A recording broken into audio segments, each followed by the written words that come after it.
Shalom, bon matin tout le monde, bon réveil. Que le Seigneur ce matin vous bénisse, vous garde, vous protège pendant que vous allez vaquer à vos occupations. Et si aujourd'hui c'est votre anniversaire, nous voulons vous souhaiter joyeux anniversaire. Soyez contents, soyez heureux, soyez conscients. Et si vous êtes seul, eh bien sachez vous n'êtes pas vraiment seul. Puisque Yeshua nous a fait cette promesse, je serai avec vous tous les jours. Tant et aussi longtemps que nous pouvons dire aujourd'hui, eh bien nous pouvons compter sur sa présence. Il est là. Bien souvent, nous oublions cette présence. Bien souvent, nous n'en faisons pas cas. Mais il est quand même là, puisqu'il est fidèle à sa parole. Donc, cela ne dépendait pas du fait que vous soyez conscient ou pas, que vous puissiez notifier cette présence. Non, cela ne dépend pas de vous, mais ça dépend de lui. Donc, il a dit qu'il sera là. En toutes circonstances, il est là. Mais néanmoins, lorsque vous vous rendez compte de sa présence et que vous en êtes conscient, eh bien, c'est dans votre vie, ça fait toute une différence. C'est vous qui êtes assuré. C'est vous qui marchez avec une garantie. C'est vos attitudes qui sont modifiées. C'est votre intelligence qui est renouvelée lorsque vous notifiez, vous notez sa présence définitivement. Donc, ça fait une différence quand vous en devenez conscient, tout simplement. J'aimerais voir ce matin un texte dans le livre de Proverbes, donc Proverbes qu'on dit Michelet, 21. Et on va regarder seulement le verset 30, et je lis pour vous. Il n'y a ni sagesse, ni intelligence, ni conseil contre Yahweh.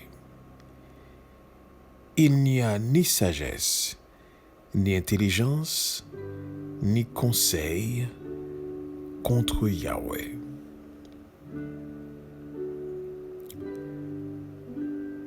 Voici un texte dans le livre de Proverbes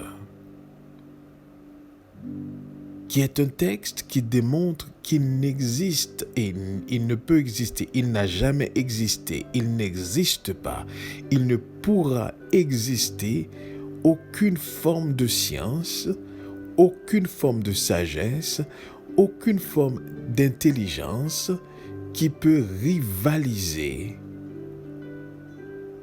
avec Yahweh.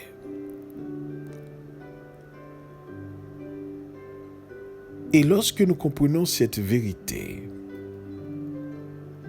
eh bien, alors pour ceux-là qui saisissent la vérité, cette vérité, eh bien, nous nous instruisons non dans des sagesses ou dans l'intelligence ou dans des conseils qui vont à l'encontre de lui-même, mais plutôt des sagesses, l'intelligence, des conseils qui vont nous rapprocher davantage de lui.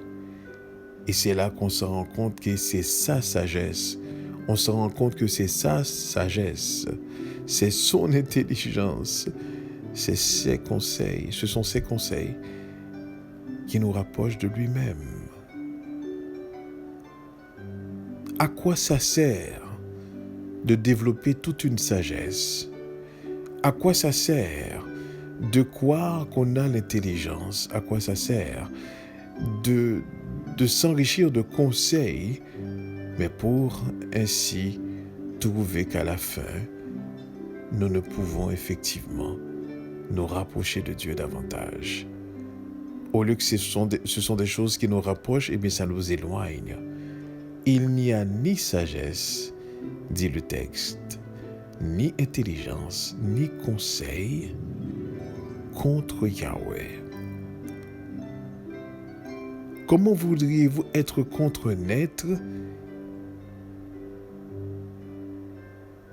qui, s'il est contre vous, personne ne peut vous défendre? Il n'y a personne qui peut se présenter devant lui pour toi. Alors s'il est contre toi, comment vas-tu te défendre? Qui te défendra? C'est dans cette optique que, justement, Paul a cité ce passage qui dit « Mais si l'Éternel est pour nous, qui sera contre nous? Si l'Éternel nous justifie, qui peut nous condamner? Si l'Éternel nous fortifie, qui peut nous affaiblir? Si l'Éternel nous rend sages, qui peut nous rendre fous par leur folie?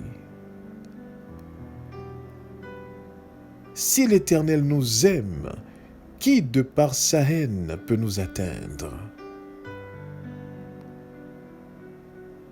Si l'Éternel nous fait miséricorde, qui peut effectivement, de par sa méchanceté, nous effrayer? Comprenez bien ceci. Quand vous êtes convaincu, véritablement par le roi Kodesh, que l'Éternel marche avec toi, que l'Éternel est avec toi, il n'y a rien qui t'effraie. Aucune situation. Rien du tout. Dans le psaume 103, je crois, David dit « Mon âme bénit l'Éternel ». Il ordonne à son âme « Mon âme bénit l'Éternel ». Que ce qui est en moi, tout ce qui est en moi, bénisse son Saint-Nom. Mon âme bénit l'Éternel. C'est lui qui pardonne toutes tes iniquités et qui guérit toutes tes maladies.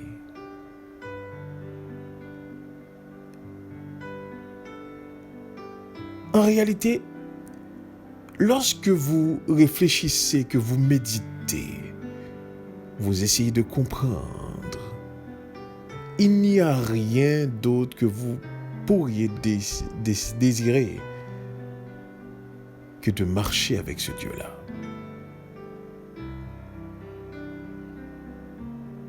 Car il n'y a ni sagesse, ni intelligence, ni conseil qui peut vous mettre face à lui, sur lesquels vous pouvez compter pour l'affronter.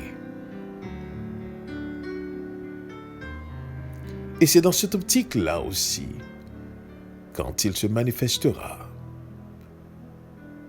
à travers Yeshua et qu'il manifestera sa colère, eh bien, ceux-là qui, de par leur sagesse, de par leur intelligence, de par leurs conseils, ont tenu tête dans leur folie, eh bien, ceux-là diront aux montagnes, montagne, tombe sur nous. Montagne, cachez-nous justement de celui qui est assis sur le trône, de la colère de l'agneau. Alors pourquoi faire tout ça pour ainsi finir comme ça? Mais les montagnes n'obéiront pas. Ils chercheront la mort, dit le texte, mais la mort n'y sera plus. Vous devez affronter votre Créateur d'une manière ou d'une autre.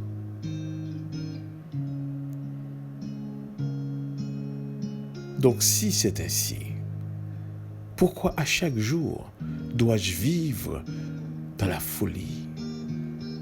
Pourquoi chaque jour dois-je poursuivre la vanité, le vide, le néant? Dois-je me battre pour des choses qui ne peuvent me sauver? Des choses qui ne peuvent me cacher de sa face? il n'y a ni sagesse, ni intelligence, ni conseil contre Yahweh.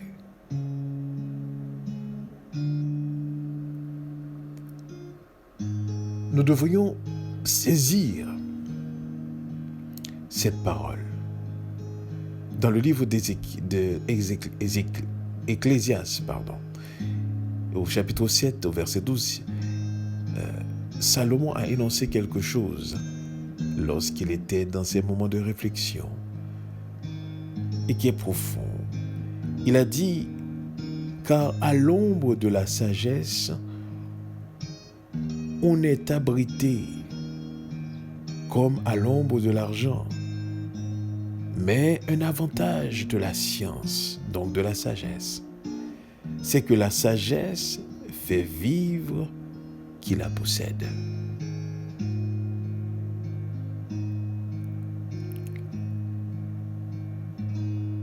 Comment pourrions-nous penser nous pouvons avoir un tout sans que cela ne provienne de lui? Comment peut-on penser qu'on peut s'enrichir sans que ce n'est par sa richesse? Comment peut-on penser qu'on peut être sage si ce n'est par sa sagesse? Comment peut-on penser qu'on est intelligent si ce n'est par son intelligence? Voyez-vous, tout ce que nous pouvons exercer est avant tout des choses qu'il permet.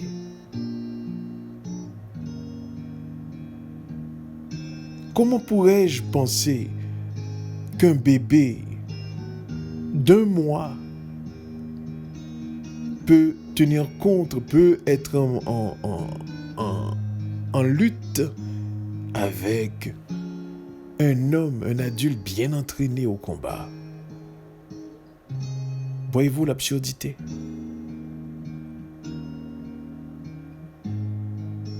Il est absurde de croire qu'il y a une intelligence, qu'il y a une sagesse, qu'il y a un conseil qui peut nous permettre de tenir tête contre Yahweh.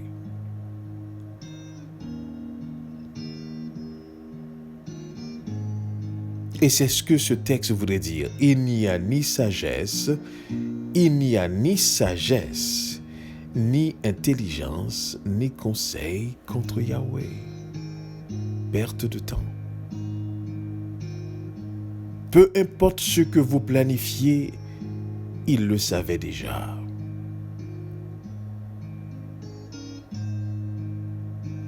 Disait David, où irai-je loin de ta face?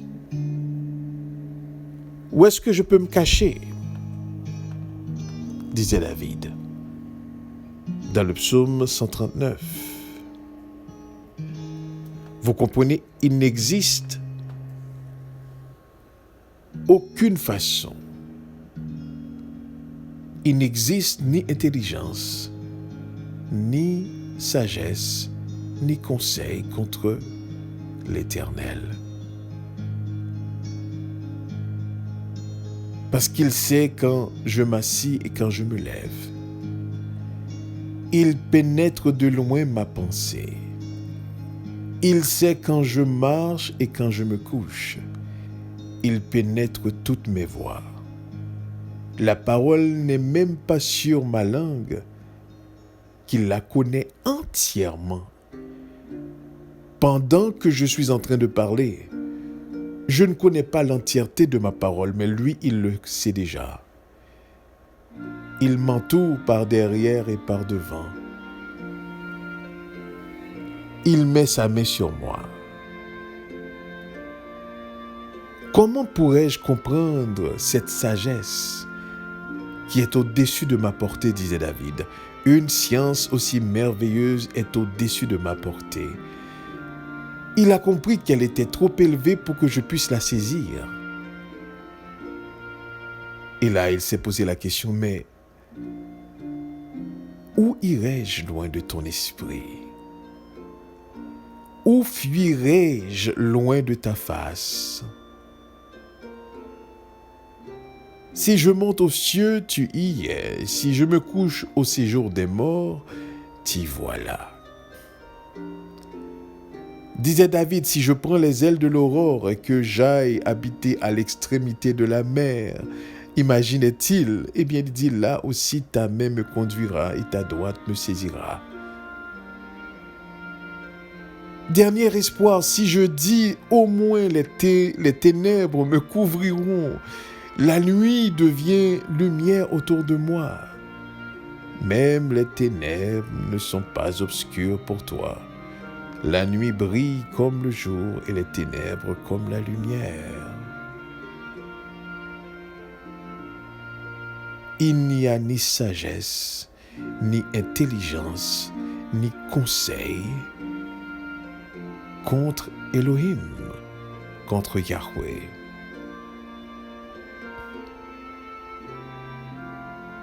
Et toujours dans le psaume 139, David continue. Il dit, mais c'est toi qui m'as formé, qui as formé mes reins. C'est toi qui m'as tissé dans le sein de ma mère.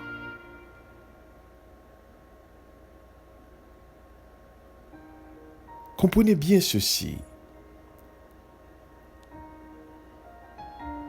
David continue pour dire au verset 16, quand je n'étais qu'une masse informe, écoutez bien ceci, et c'est fort, quand je n'étais qu'une masse informe, tes yeux me voyaient. Et sur ton livre étaient tous inscrits les jours qui m'étaient destinés avant qu'aucun d'eux existât. En un mot, je n'étais même pas dans l'existence quand ton plan était déjà établi à mon égard.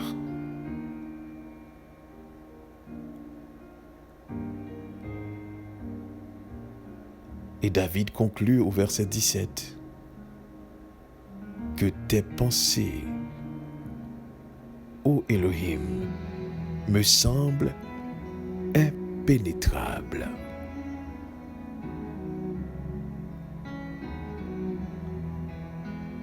Ce matin, méditons justement sur la grandeur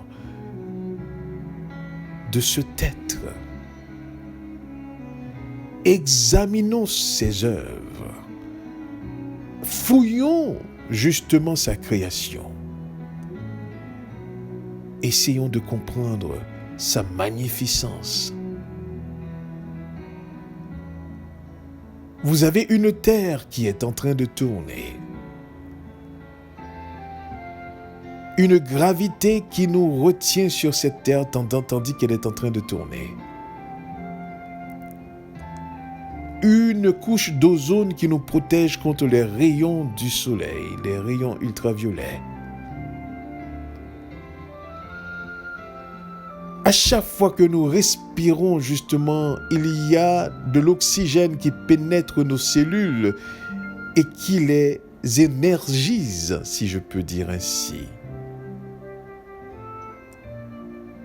Et en même temps, lorsque nous expirons, il y a ce qu'on appelle le gaz carbonique qui sort. Nous avons un système qui nous maintient en vie, un cœur qui se bat. Écoutez bien ceci, un cœur qui se bat par pulsion électrique. Il n'y a pas de batterie. Il n'y a rien. Mais il peut battre pendant des années et ne cesse de battre.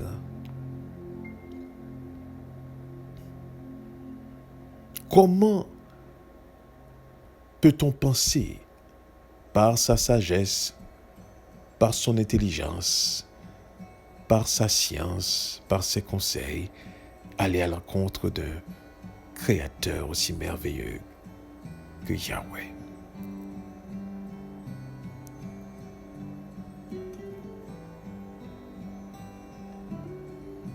Un être qui appelle tout à l'existence disait-il, il a appelé les étoiles et à chacun d'eux, il a donné un nom unique, authentique.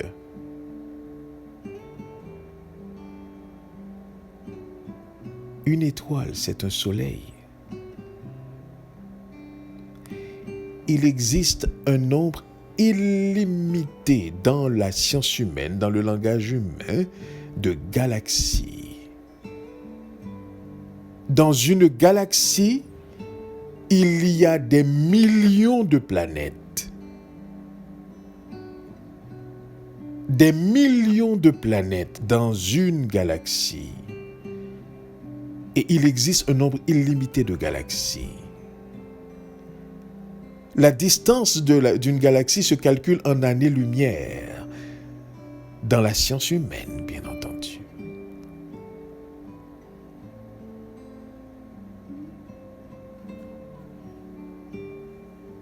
Que tes pensées, ô Dieu, me semblent impénétrables. Que le nombre en est grand, si je les compte, dit David, eh bien, elles sont plus nombreuses que les grains de sable. Je m'émerveille et je suis encore avec toi. Je m'éveille et je suis encore avec toi.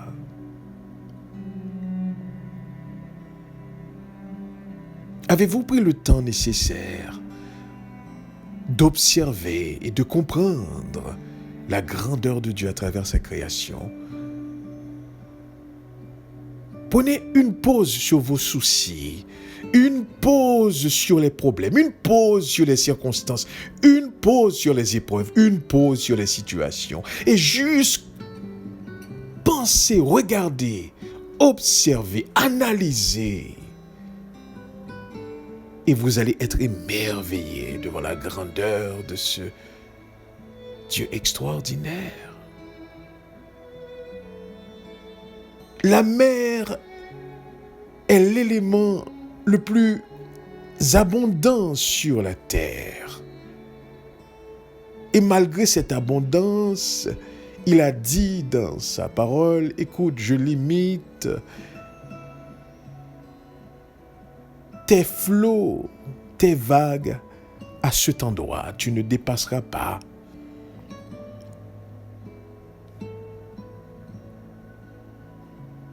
Et vous voyez effectivement le mouvement de l'eau quand vous l'observez, qui arrive à un endroit et il retourne. Et il ne peut déborder.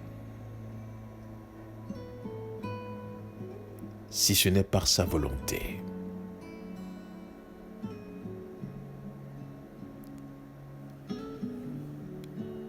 Oui, nous devons ce matin prendre le temps nécessaire de comprendre qu'il n'existe ni sagesse, ni intelligence, ni conseil qui peuvent être contre Yahweh.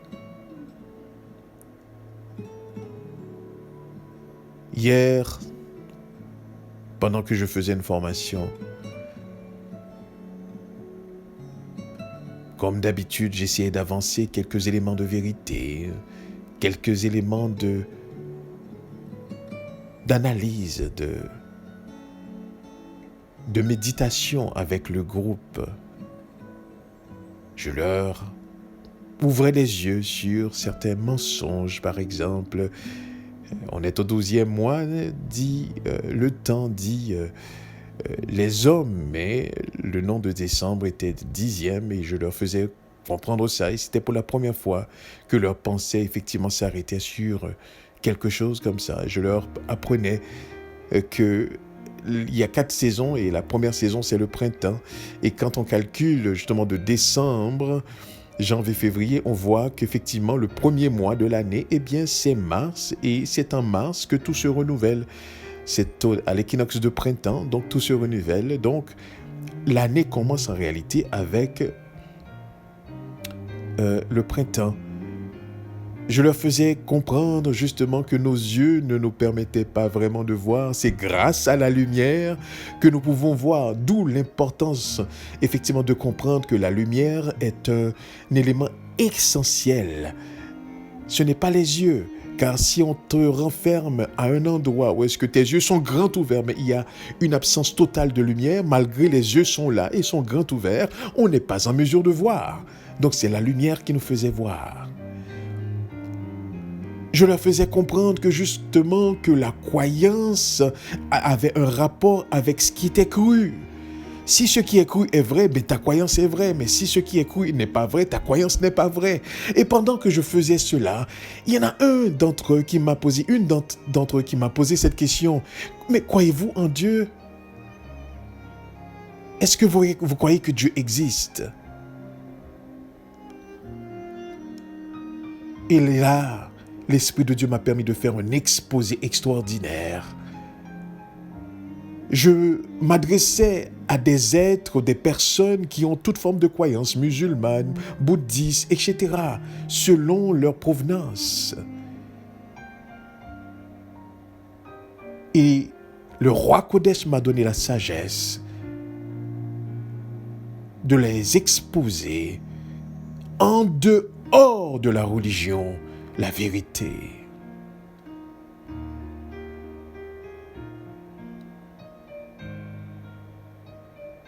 Il n'y a ni sagesse, ni intelligence, ni conseil en face de l'Éternel. Et l'une des choses que je leur ai fait comprendre en ce qui a trait à Dieu, je leur ai dit, mais Dieu n'existe pas. Il ne peut exister.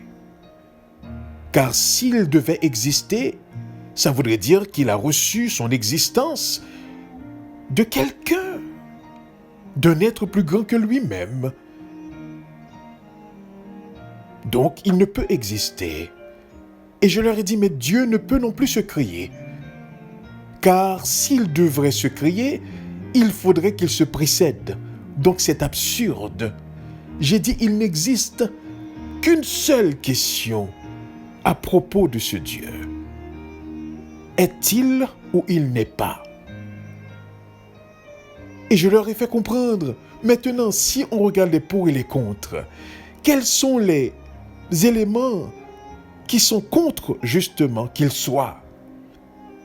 Aucun. Et quels sont les éléments qui sont pour qu'il soit? Tout.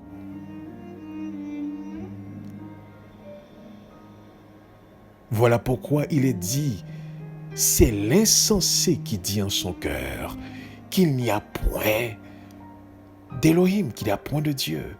C'est l'insensé qui peut dire ça en son cœur. Il faut être insensé pour ne pas comprendre cela. Parce que tout autour de nous ne fait que nous émerveiller devant son intelligence, devant sa science.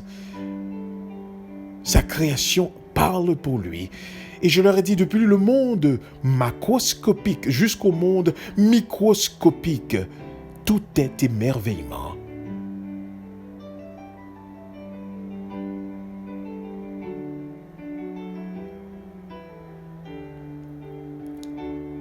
Il n'y a ni sagesse, ni intelligence, ni conseil contre Yahweh. C'est dans cette optique aussi que Pierre disait, écoutez, nous devons amener toute pensée captive devant la vérité.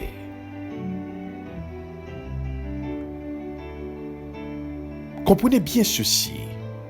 L'esprit de vérité en vous vous conduit dans toute la vérité, dans son entièreté. Donc si vous ne savez pas, si vous ne comprenez pas, si vous ne saisissez pas, ce n'est pas parce qu'il n'y a pas de réponse à vos questions, mais vous n'avez pas l'esprit de vérité qui vous permet de saisir ces réponses.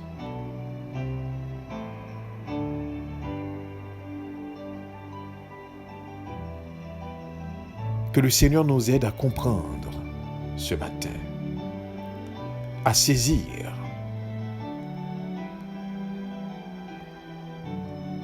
il n'y a ni sagesse, il n'y a ni intelligence, il n'y a aucune science, il n'y a ni conseil en face de l'Éternel, en face de Dieu. Que le Seigneur vous bénisse et restons conscients de sa présence. Amen. Amen.